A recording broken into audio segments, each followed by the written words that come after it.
Pause here. If people only notice you when you overextend, you're underpricing your worth. Life isn't about being seen. It's about being rightly valued. The difference between being treated like a luxury and being treated like a backup comes from how you present yourself, how you care for yourself, and how you relate to yourself and others. This isn't arrogance, and it's not about believing you're above anyone. It's about grasping that the value people perceive in you starts with the value you recognize in yourself. When you honor yourself, respect your boundaries, and set clear limits, you instantly change the filter through which others view you. Not everyone gets access anymore. Not everyone gets to speak to you however they want. You begin projecting an energy of selectiveness and healthy scarcity, an honest signal that not everyone reaches this space. Think of it this way. Gold doesn't shout it's gold. It simply is.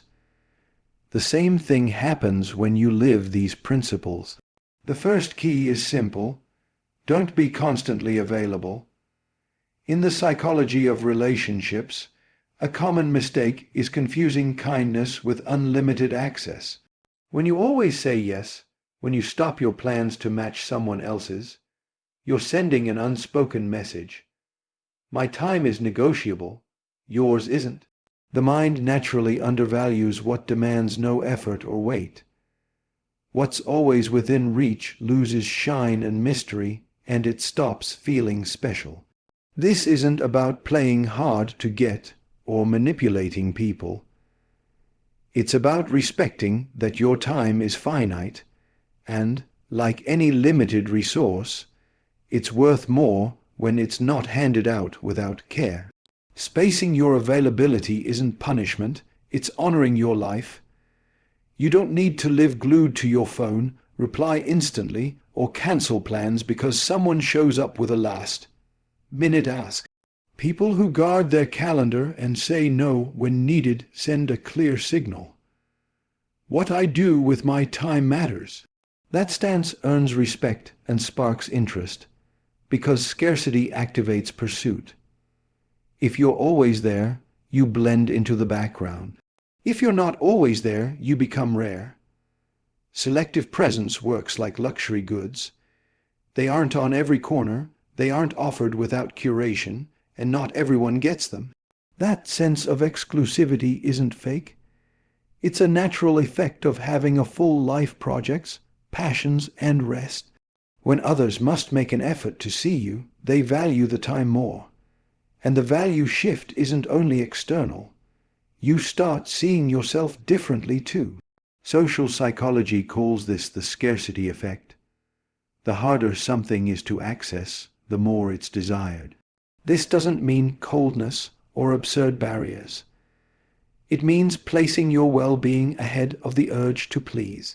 It's not the same to say, I can't now, I have things to do, as it is to drop everything to please.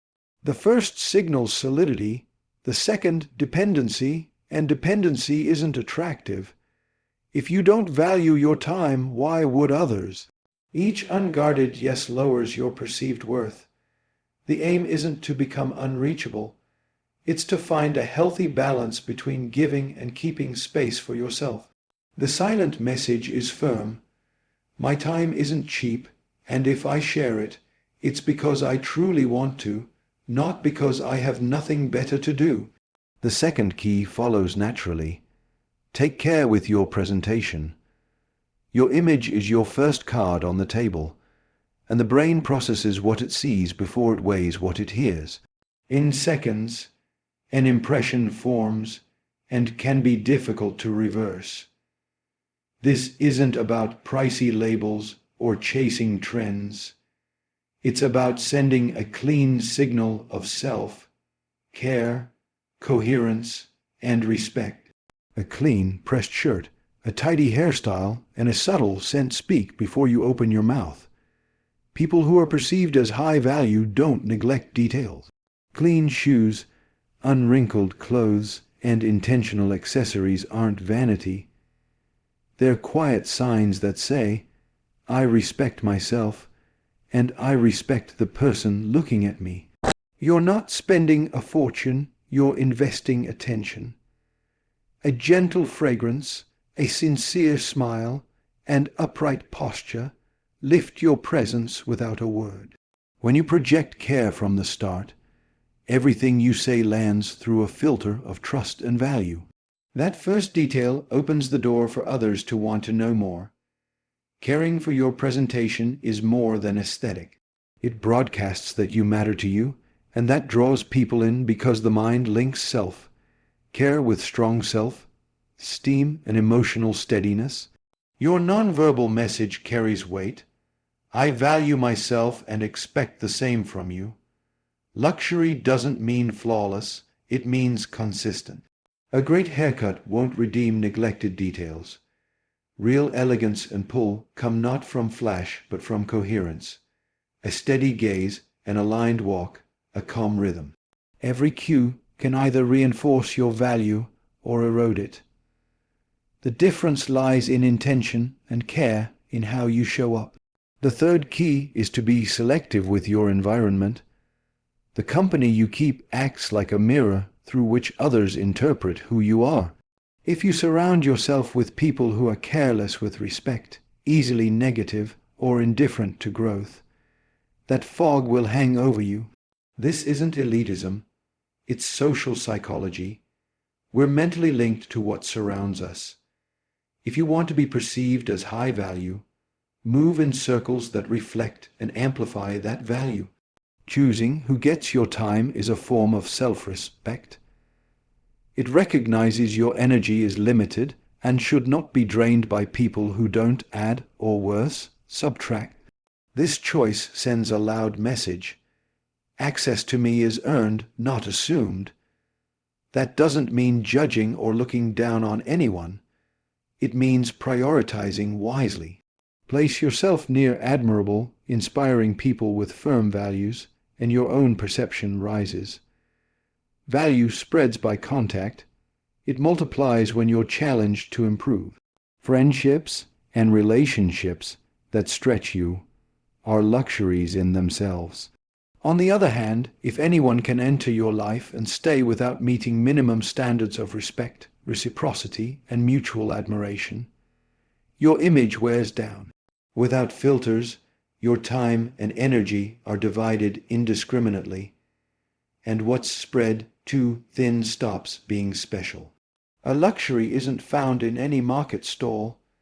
It lives in spaces that protect and highlight it. Do the same with your social world. Be kind, but not accessible without judgment. Be generous, but with a circle that understands your worth and honors it. The right environment doesn't just speak well of you. It amplifies your presence and places you where you're naturally seen as valuable and rare. The fourth key: stop chasing approval. Nothing drains your value like living for other people's applause. If your choices, words, and actions depend on what others might think, you lose your center. It's like handing over the wheel and letting strangers choose your route. You will never please everyone. Some will criticize, misunderstand, or resist you no matter what you do. Approval. Dependence breeds chronic insecurity. And insecurity, no matter how it dresses up, leaks through. People who live to please end up exhausted and paradoxically less valued because they project a shaky identity. Acting from conviction flips the script. Do what you believe is right, even if some disagree, and you transmit firmness and authenticity. People respect those who respect themselves. You can even inspire those who differ from you because coherence is compelling. Self-affirmation isn't arrogance, it's the calm statement. This is what I think and feel, and it's valid to me without needing a chorus to confirm it. Confidence attracts not because it tries to impress, but because it feels steady and trustworthy. Seeking approval places yourself. Esteem at auction high on praise days, low on criticism days, and that swing leaves you vulnerable. A luxury doesn't beg to be chosen. It stands intact and waits for those who can appreciate it. You don't need to convince the world of your value. You need to be true to yourself and let the right people recognize it. Practice self-approval first. Validate your decisions and emotions before looking outward. That won't make you rigid. It will give you a solid core from which to engage. With that inner strength, disapproval won't crush you and praise won't inflate you. Emotional stability is rare, and rarity reads as value. The less you depend on external permission, the clearer the message you send. I'm complete whether you choose me or not. That independence often draws people in, because humans are naturally drawn to those who aren't hooked on their approval. The absence of need projects emotional abundance, and abundance is always valuable. The fifth key is to speak less and communicate more. In a noisy world, precision sets you apart. People with real value don't need to flood conversations to prove anything. Endless talk usually masks insecurity, as if silence would reveal something we fear. When someone speaks with intention and without rush, each word carries weight like a single, well-cut gem. Too many words blur the signal. The listener's mind tires and misses the core. Choose your words with care, and your message sinks deeper. Luxury follows the same rule. What is scarce is prized. One well-made watch doesn't need copies to be admired. Your words don't need volume to endure. Nonverbal cues matter just as much. A measured pause, eye contact that matches the message, a subtle gesture. These can say more than a long speech. People who handle silence well generate intrigue, and intrigue draws attention. Mystery isn't hiding facts. It's pacing them so others want to hear more. Listening more than you speak gives you an edge. Good listeners gain information and project calm, maturity, and self-command. Attentive listening is emotional luxury rare to receive, unforgettable when offered. When someone feels truly heard, they link your presence with something special. Remember, luxury isn't loud, it's precise, measured, and it leaves people wanting more. This isn't about being sealed off, it's about making each contribution purposeful. Speaking less doesn't mean saying little, it means saying the essential, the part that stays. In human connection, as with unique pieces, value lies not in volume, but in quality and intention. The sixth key is to keep your boundaries clear. A boundary is more than a private rule. It's a quiet declaration of self-worth. When you define what you accept and what you don't, you're telling the world the level at which you operate. People without boundaries get treated like last minute options and convenient fixes because they never drew a line that protects their dignity. Say no late, and you carry loads that aren't yours and tolerate treatment that wears you down. Flexibility doesn't make you more loved. It makes you easier to replace. Limits aren't walls, they're filters. They let in those who respect your worth and hold back those who would exploit it. When someone tries to cross your line and you hold it calmly and consistently, you project solidity. That steadiness naturally earns respect. Don't weaken your limits out of fear of loss. That's like giving a jewel to someone who won't care for it. People cherish what they cannot treat lightly. If you want to be seen as a luxury, your standards for how you treat yourself must be high. This is not harshness. It's refusing what harms your emotional integrity, no matter how tempting the short-term gain. Think of boundaries like a jeweler's glass case, not to push people away, but to preserve what's valuable. Those who respect you will understand that your case is care, not coldness. Those who won't respect it will quietly opt out. Over time, your ability to maintain your boundaries becomes the exact measure others use to learn how to treat you. The seventh key is to protect your emotional energy. Your inner energy is as limited as your time, but most people spend it as if it were endless. Every pointless argument, every attempt to rescue someone who doesn't want to be rescued, every avoidable drama chips away at your light. Emotional fatigue dulls your magnetism, even if you try to hide it. People who allocate their energy wisely immediately feel valuable, because they don't fight every battle and won't trade their peace for every conflict. Protecting your energy means choosing carefully where your attention goes. It isn't indifference, it's strategy. If you want to be perceived as valuable, you cannot be emotionally available for everyone, nor can you react to every provocation. Maturity shows in the ability to respond with calm, not letting other people's storms unseat your balance. That calm doesn't just shield you. It makes you stand out in a world that often reacts with impulse and anger. Emotional steadiness is a magnet. In a storm, everyone looks for shelter. If you become the person who keeps their center no matter what, you'll attract those who value stability. Not because you're perfect, but because your well-being is not up for negotiation. When people sense they can't move your emotions at will, they see you as solid, rare, and therefore more valuable. The quiet message is clear. I won't exhaust myself for you. My peace is not for sale. This is not selfishness. It's self-respect. A luxury isn't accessible to everyone, not out of superiority, but out of awareness that its value depends on preserving what makes it unique. For you, that uniqueness is your equilibrium, which you refuse to give away. The eighth key is to align what you say and what you do.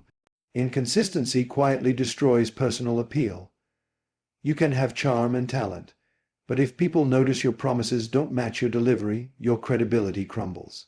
Trust takes time to build and seconds to lose. Nothing is as off-putting as preaching principles you don't live. Our minds detect mismatch fast, and that mental friction creates alerts and distance. When your actions back your words, you become predictable in the best way, someone reliable, without gaps between speech and behavior. Coherence isn't easy. It asks you to drop the mask and admit your limits when needed. Integrity is rare and therefore magnetic. It's not about perfection. It's about being real and consistent. When your talk and your walk line up, you don't need to argue your case. Your life does it for you. High value isn't only a look. It's internal congruence, like a precision timepiece that not only looks good but keeps time. A person of value delivers. That reliability becomes irresistible because people no longer have to guess whether your words are true. They recognize them in your conduct. That recognition breeds calm and admiration. The ninth key is to invest in yourself continually. Few things are as compelling as someone in steady evolution. People often overlook how much ongoing learning and refinement shape perceived value. The world moves fast. Stand still, and you become predictable and dull. Keep investing in your mind, body, and emotions, and you signal growth. In attraction psychology, what grows is more desired than what stalls. Self-investment isn't a luxury. It's essential if you want your perceived value to stay high. Read, study a new language, eat well, train your body, practice new skills, expand your network. Each step raises your psychological price. This isn't vanity. People admire those who never stop improving because progress inspires and spreads. Like an artwork that appreciates over time, you can become an asset that gains worth as years pass. If you see yourself as a luxury, you won't neglect yourself. A luxury that deteriorates loses status. The same happens to people who stop tending to their growth. Keep yourself in ongoing maintenance, physical, emotional, and intellectual. The aim isn't to change to please others, but to evolve to honor your potential. When people notice you're better each year, your presence feels like a privilege, not a mere option. The 10th key is to master the art of leaving on time. Most wait until situations become unbearable to walk away. If you want to be seen as high value, develop the ability to exit at your best before the dynamic fades. Leave while there's still respect, and you'll leave a deeper imprint than if you stay until everything sours. Timely departure is self-control and self-love in action. It shows you remain where you are by choice, not by need or fear. Psychologically, this ties to emotional regulation and attachment independence, traits that attract respect. Someone who can leave sends the quiet message: I won't beg for attention, and I won't remain where I'm not appreciated. A luxury never stays where it isn't valued. It recognizes when its presence has stopped being special and steps away before becoming common. Apply this to your life, and you'll learn to close chapters with grace and move forward without resentment or guilt. That strength is fascinating precisely because it's rare. This isn't about acting unreachable. It's about building yourself so solidly that your value is obvious to you first and then to the world. Outer perception starts inside. When you treat your mind, body, energy, and essence like treasures, the world responds in kind. You don't need to demand recognition. It's visible in your posture, your choices, and your boundaries. Don't beg for attention. Beggars always get less than they merit. Don't lower your standards to fit places below your level. Those who truly value you will rise to meet you. Don't hand your energy to just anyone. It doesn't recharge with flattery or empty promises, only with care and coherence. In the end, the person who respects, protects, and stays loyal to themselves stops being an option and becomes a selective choice. Not everyone will access you, not out of arrogance, but because self-love is a natural filter. Life is too short to dim your light. Let every gesture, every word, and every presence be a reminder that you are here to live with dignity, not to settle for crumbs. When you understand that, you stop waiting for the world to recognize you, because you already do, and that is the real luxury.